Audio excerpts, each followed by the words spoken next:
사는 게 너무 힘들어. 왜? 뭐가 또 꼬이니?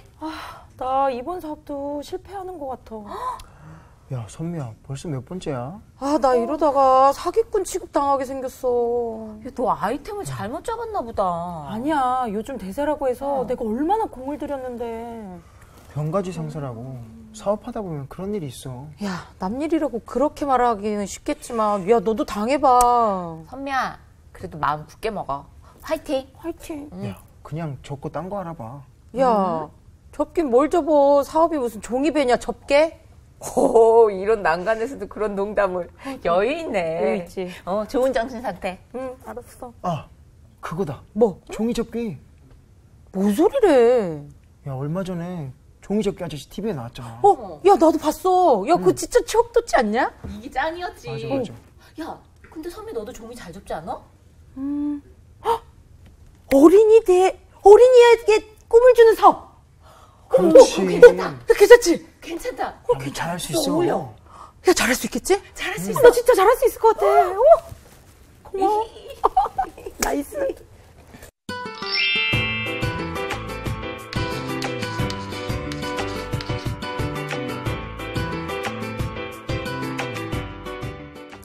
이게 벌써 몇 번째야? 네, 몇 그랬죠? 번째예요. 네.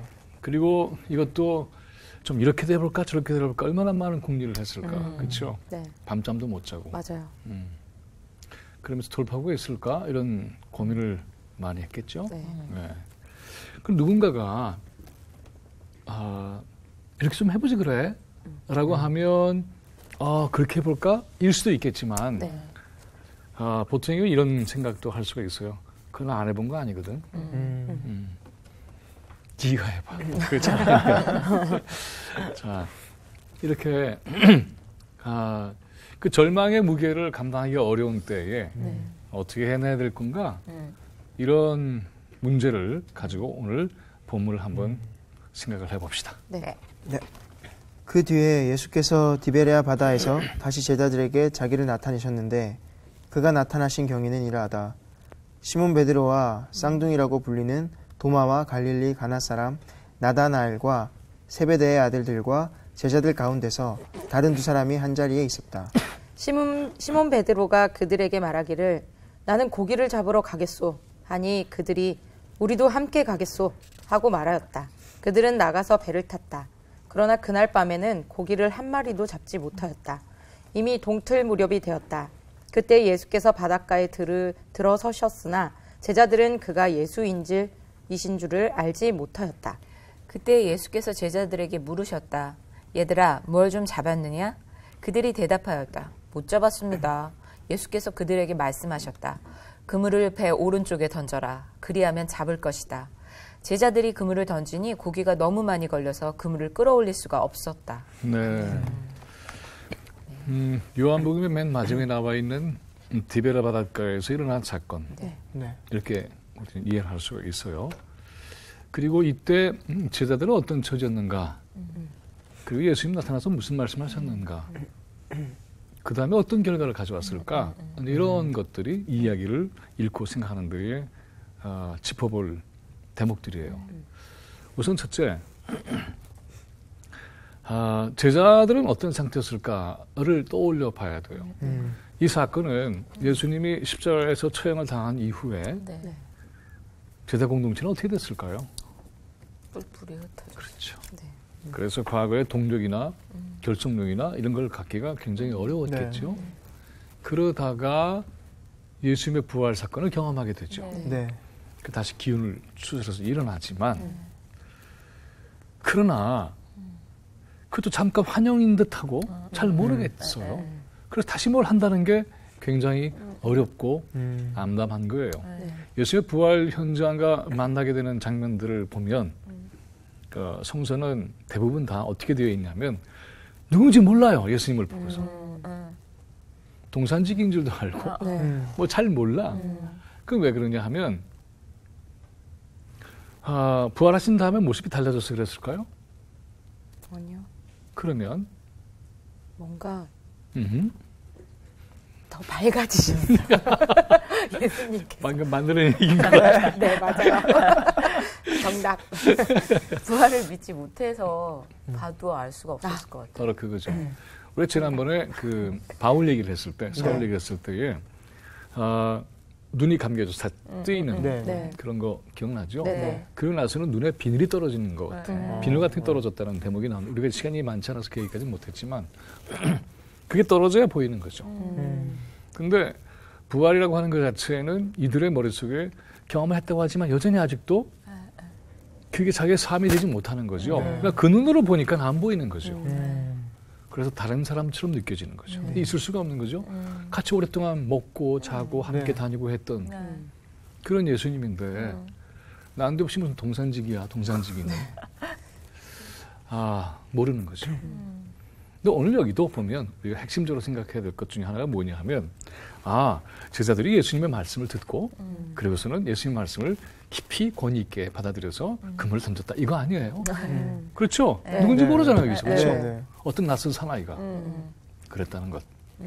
그걸 미리 깔고 이 사건을 이해를 할 필요가 있어요. 안 그러면 예수님의 말씀이니까 제자들이 잘 들어서 그렇게 된 거야. 는 아니 옳시다. 네. 자, 그러면 이 사건을 하나씩 정리를 해봅시다.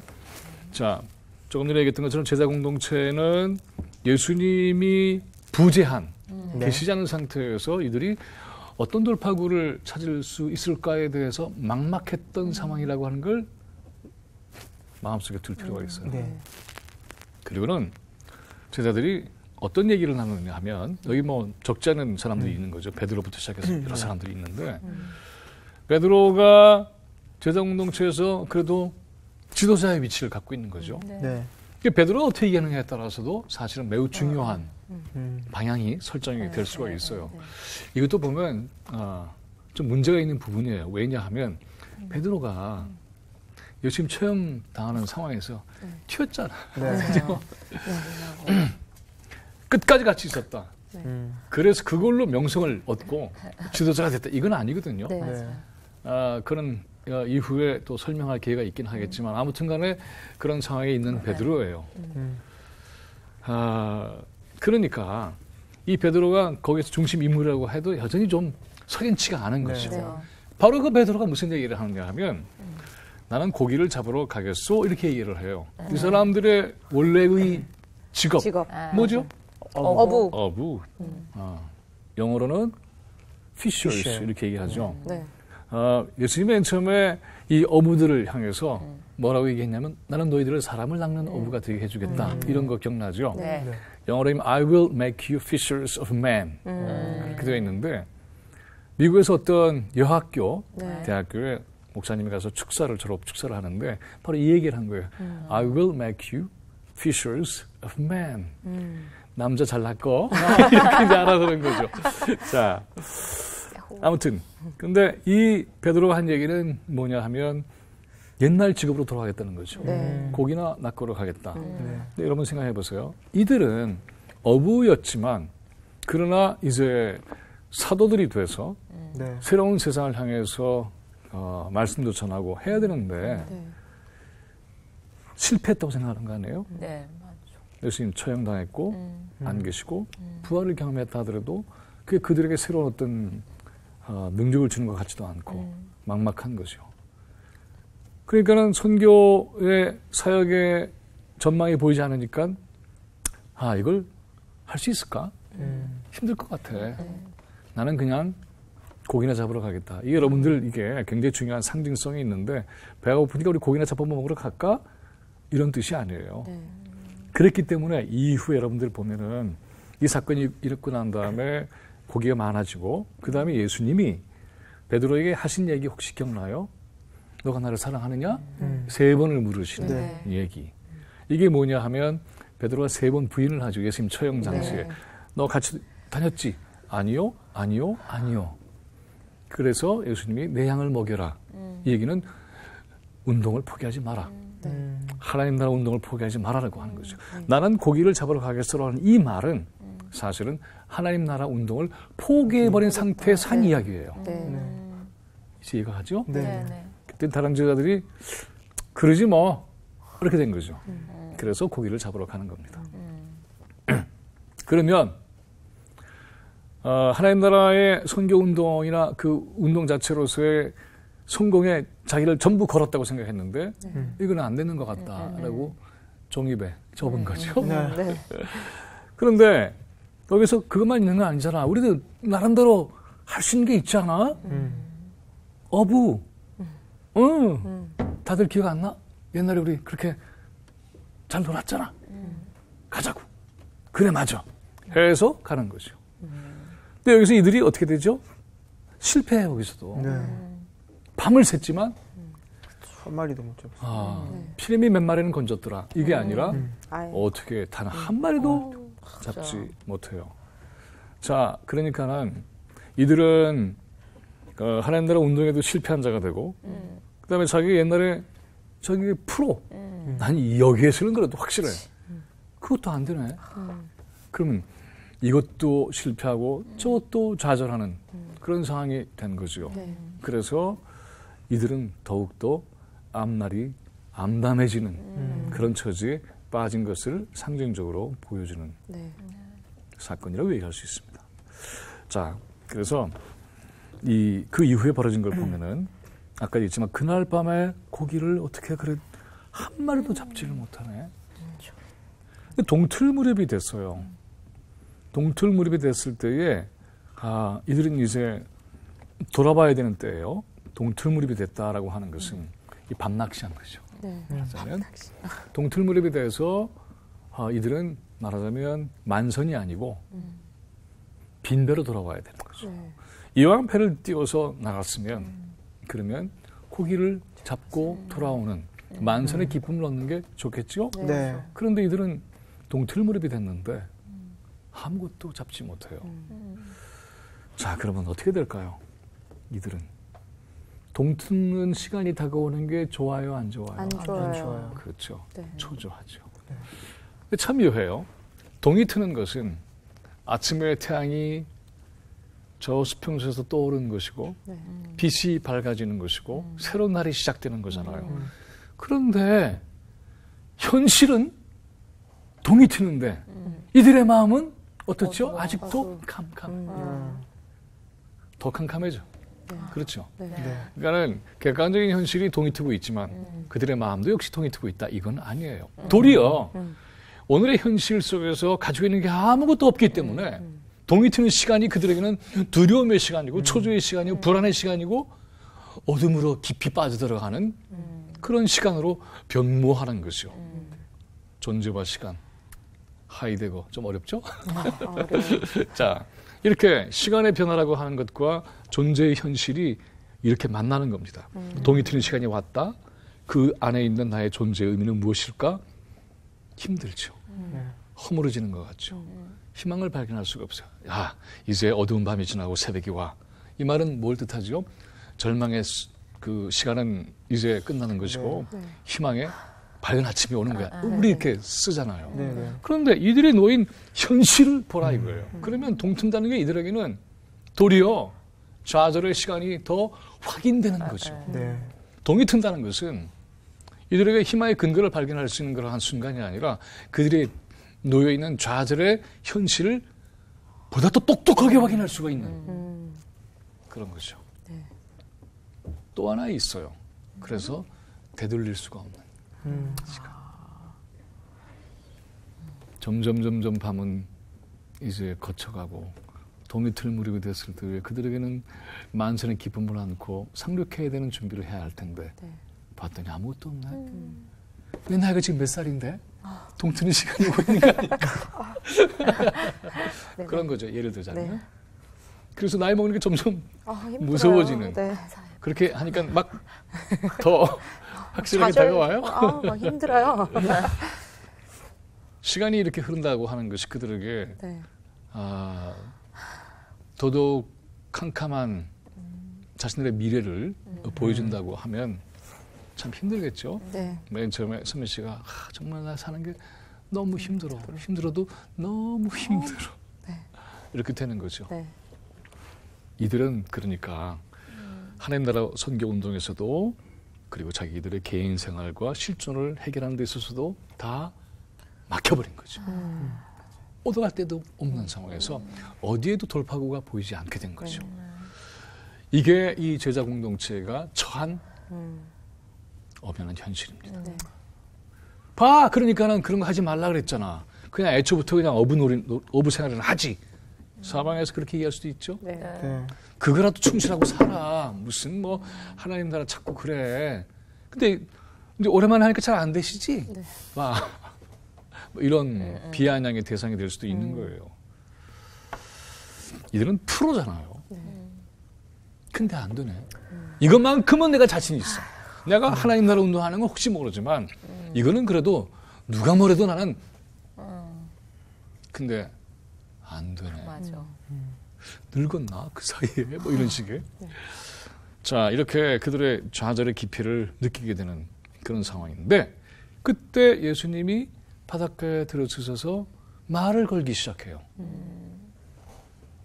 굉장히 짜증나는 질문이에요. 아까 이제 스스로가 고백을 한 거죠. 요새 사업이 참 이게 또 실패하게 됐어. 이러고 있는데 그것과는 달리 아, 이게 정말 일이 잘 안 돼. 근데 옆에서 요새 사업 좀 어때? 그 좀 안 물어줄 수 있어? 시험 잘 봤어? 왜 그 시험 얘기를 해? 굉장히 짜증이 나고 신명이 나를 그렇게 서는 네. 그런 질문들이죠. 네. 그와 유사한 거죠. 그래, 어떻게 좀 잡았는가? 그러면 어떻게 될까요, 보통? 대답 안 하지요. 네. 네. 보면 몰라. 부터 시작을 해서 응답하기 별로인 그런 상황에 놓여 있는 거죠. 그런데 이들이 자기의 재고를 얘기하네요. 못 잡았다고. 못 잡았습니다. 오늘 하나님이 여러분의 마음속에 다가오셔서 요새 형편이 어떠니? 참 노력을 많이 했는데요. 밤을 샜는데요. 동이 트는 아침까지 아무것도 없네요. 어쩌죠? 이렇게 얘기하는 거죠. 그러니 그때 소통이 시작되는 거죠. 사람과 사람과의 관계에 있어서도 보면 놓여있는 고통의 자리를 서로가 돌봐줄 때에 진짜 대화가 나오는 거죠. 그렇지 않으면 얘기는 겉돌 수가 있어요. 그리고 친구 못 돼요. 끝까지. 아팠니? 힘들었니? 얼만큼 있는데? 그래? 용기를 내. 그랬잖아. 이런 대화가 오고 가는 거예요, 지금. 네. 근데 만약에 이들이 낯선 사람이 이렇게 물어보는데 대답을 어떻게 하느냐면 뭐 당신 어부 해봤어? 모르지. 그냥 가시오. 이럴 수도 있어요. 근데 제자들은 그런 모습을 보이지 않았죠. 이게 이들이 보면 그동안의 훈련을 깊이 받아봤던 결과이기도 해요. 왜 그러냐면 그 다음 대목이 아주 중요해서 그래요. 자, 근데 이때 예수님이 이렇게 얘기합니다. 그래, 그러면 그물을 배 오른쪽으로 던져라. 그럼 잡을 거야. 라고 네. 얘기하시죠. 이거가 배 오른쪽으로 던져봐. 혹시 아니? 이렇게 한 게 아니라 네. 잡을 것이다 라고 확신을 갖고 얘기하는 거죠. 응? 아까 어떻게 얘기했죠? 미은이 선미에게 너 종이 접기죠. 잘하잖아. 잘하잖아. 그거 해봐. 네. 하고 확신을 그 순간에 딱 주는 거죠. 그러면 종이 접기를 하겠다는 게 아니라 그걸 통해서 아, 그렇지. 내가 그냥 사업만 하고 있는 것에서 떠나서 누군가의 꿈을 주는 사업을 해야지 내 돈 버는 생각만 한 거 아닐까 혹시는 뭐 이런 식의 얘기들이 그 안에 포함되어 있는 거죠. 네. 그 순간 눈을 뜨는 거죠. 그렇죠. 아, 그러네. 요즘 대사역을 해서 쫓아다니는 것 그거 아닌 것 같아. 정말 내가 원하는 나의 비전 속에서 하고 싶은 게 있었잖아. 네. 너 그거 잘할 수 있잖아. 그래서 그 순간에 마음에 확신이 생기는 거죠. 네. 그물 오른편에 던져봐. 이렇게 하는 거죠. 근데 통상적으로 생각을 해보면 이 얘기를 들은 사람들은 어떤 태도를 보일 수 있을까요? 다 해봤는데. 그렇지.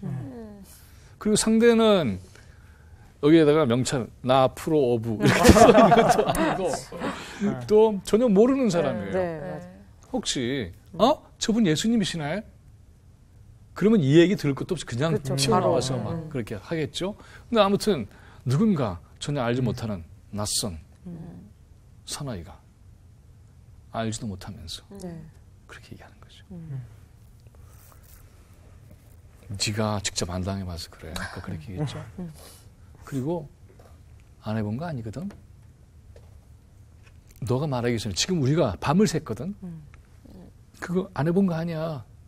아는 척하고 끼어들지 마. 이럴 만한 상황이죠. 네. 그런데 이것을 듣고 제자들이 그물을 던져요. 맞아요. 이게 정말 신비로운 장면이에요, 사실은. 네. 그런데 저는 이 대목을 읽을 때마다 어떤 생각이 드냐 하면 제자들은 참 많은 경험을 해요. 뭐냐 하면 그들은 늘 어떤 훈련을 받아왔느냐 하면 자기가 경험하고 익숙했던 것이 깨져나가는 경험을 많이 했죠. 예수님과 같이 다니면서. 그래서 자기가 경험했거나 자기가 생각하는 것을 그대로 밀고 나가서 고집부리거나 그 틀을 깨는 데에 두려워하거나 하는 사람들이 아니에요. 늘 그것이 깨지는 경험을 하는 거죠. 기적도 그렇고 선교의 역사도 그렇고. 그러니까는 나 안 해본 거 아니거든. 내가 너보다 어부 생활을 했으면 더 했어. 이런 거를 앞세워서 상대방의 말에 마음을 닫지 않아요. 네. 와서 보라. 들어라. 이것 때문에 마음이 열리고 영혼이 열려서 새로운 세계를 봤던 사람들 아니에요. 네. 네. 이 경험이 바로 이 낯선 누군가의 음성도 쉽게 무시하지 않고 네. 깊이 경청하는 그런 마음을 일깨우고 훈련시켜온 것은 아닐까라는 생각을 늘 하게 됩니다. 네. 그러니까는 그냥 사람들이 아니고 그냥 어부들이 아니고 바로 그런 예수님과의 지내왔던 과정이 있잖아요. 네. 네. 그러니까는 이들이 여기에 대응하는 방법이 다른 거죠. 네. 그래서 던져요. 그랬더니 피레미가 10마리 걸렸다. 뭐 그런 게 아니라 어떻게 돼 있죠? 그물이 엄청나게 많은 것이 걸려서 그래서 그물을 끌어올릴 수가 없었다라고 이렇게 되어 있어요. 네. 아무튼 배가 풍지박산나게 생겼어요. 엄청난 거죠. 네. 그래서 보면 그 뒤에 우리가 읽지 않은 대목을 보면 이들이 이제 그 고기를 끌고 오는데 예수님이 먼저 불을 피우고 그리고 생선도 구워놓고 그리고는 요기할 수 있게 해주시잖아요. 네. 밤샜지 너무나 힘들지 거기다 또 끌어올 수 없는 그러한 고기들이 있죠. 네. 그러니 그걸 하고서 육지에 오면 어떻게 했어요? 기진맥진이지. 네. 그때 녹초가 예수님이 자 이제 좀 식사 좀 해볼까? 나무 좀 불 좀 피워봐. 이게 아니라 준비해. 그래서 먹이시잖아. 이거 참 감사한 장면이에요. 자 그런데 다시 이 그물을 던지는 대목을 좀 더 생각을 해봅시다. 이게 무슨 뜻일까 하는 거죠.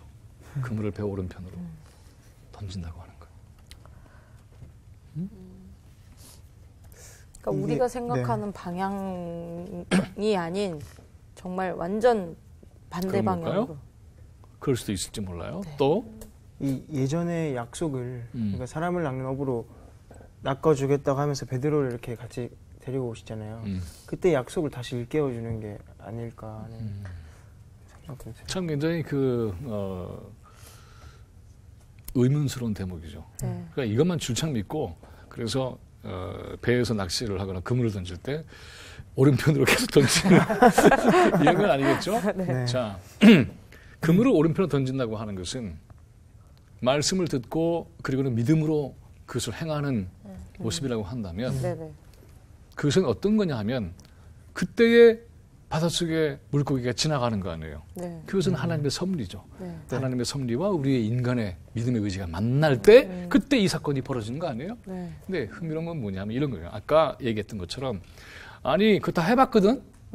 근데 여기서 중요한 게 하나 있어요. 고기는 어떻게 한다? 고기는 움직인다. 그렇죠. 움직이죠. 그렇죠. 네. 아까 오른편, 아까 배 오른편, 아까도 해봤거든요. 네. 그럼 지금이라고 없나? 그거 아니죠. 그렇죠. 움직이죠. 아까 던졌을 때는 고기가 안 지나갔다가 지금은 고기가 지나갈 수 있잖아요. 네, 네. 지나갔기 때문에 잡은 거지. 타이밍. 그렇죠. 네. 고기는 움직인다예요. 고기가 움직이는 변화를 가져오는 하나님의 섭리와 그 섭리를 포착하는 그 행위, 믿음. 이게 만날 때 그때 놀라운 사건이 벌어지는 거죠. 바로 이거죠.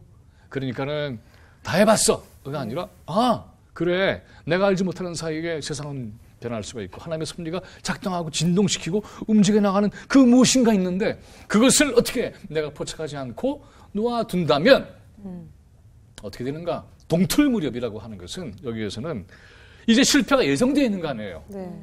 그런데 이 말들 하지 않았으면 될 뻔한 걸 못하는 거지.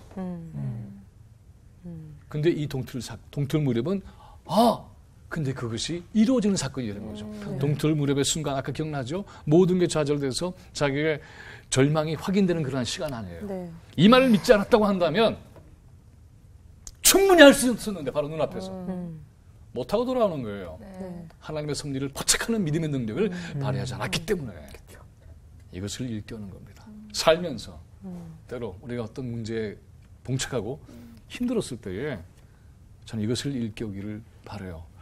디베라 바닷가에서 동틀무렵이 됐을 때 내 인생에 뭐가 있지? 내가 지금 나이를 적지 않게 먹고 있는데 나도 많은 것을 해봤는데 이런 것도 저런 것도 실패도 경험을 받고 또 넘어지기도 해봤고 안 한 것도 아닌데 그런 많은 충고를 따라서 그렇게 해봤는데 이젠 접어야 되는 건가? 그만둬야 되는 건가? 그리고 쓸쓸하게 빈배로 육지에 오르는 이거 안 하고 싶죠? 안 하고 싶어요. 이랬을 때 우리의 마음의 문을 활짝 열고 하나님의 섭리를 포착할 수 있는 길이 어디에 있는가 하는 것을 그 음성을 듣는 그 기도와 마음이 안에서 솟아오르기를 바라요. 그때 고기가 절로 갔다가 거꾸로 돌아올 수도 있어요. 그래서 포착하는 거죠. 네. 이게 우리의 신생의 실마리를 풀어줍니다. 한 사회도 마찬가지예요. 모든 게 다 가로막혔다고 생각했을 때 그걸 뛰어넘는 상상력, 그걸 뛰어넘는 믿음의 의지. 남들은 그래서 안 된다고 생각을 해요. 그런데 돌파구를 여는 것. 네. 믿음을 가진 사람들은 대세를 쫓는 게 아니에요. 대세 안에 무너질 것을 보는 사람이고 사람들이 멸시하고 저건 아니라고 생각하는 것 그 안에서 도리어 희망의 근거를 발견하는 사람들입니다. 그래서 판을 뒤엎는 거예요. 판이 엎어졌죠. 모두가 생각할 때 이거 안 되는 것 같아. 우리 많이 애써봤잖아. 네. 너무 힘든 거 우리 서로 알지? 그냥 오늘은 굶자. 그게 아니었죠. 물론 이게 조건은 디베라 바닷가에 예수님이 나타나 주셔야 되는 거죠. 그런데 예수님이 낯선 사람으로 다가왔어요. 혹시 우리 인생 속에서도 누군가 낯선 사람으로 예수님 여러분에게 나타날지 모릅니다. 혹시 내가 익숙지 못한 목소리로 다가올지도 모릅니다. 혹시 내가 미처 생각하지 못했던 그러한 상상력 발상으로 다가올 수도 있습니다. 그때 그것을 내치지 마세요. 혹시 이것이 나의 믿음과 결합해서 하나님의 섭리를 포착할 수 있는 능력으로 변한다면 달라지는 거죠.